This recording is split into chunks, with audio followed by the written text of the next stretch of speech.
El nostre grup de recerca portem molts anys dedicant-nos a la prevenció del càncer digestiu. Vam començar amb el càncer de colon i més recentment hem introduït també altres càncers com és el d'estómac o el de pàncreas, tant amb les formes que en diguem esporàdiques com en aquelles que hi ha un trasfons hereditari o familiar, és a dir, famílies que estan predisposades a aquest tipus de tumors. No? I en aquest àmbit el que fem és intentar buscar noves estratègies de detecció precoç, del que en diguem cribatge,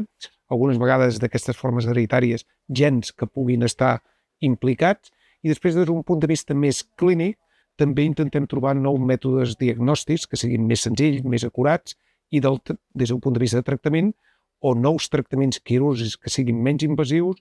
o tractaments endoscòpics i poder més recentment també tractaments d'immunoteràpia per prevenir el càncer amb gent predisposada a tenir-lo.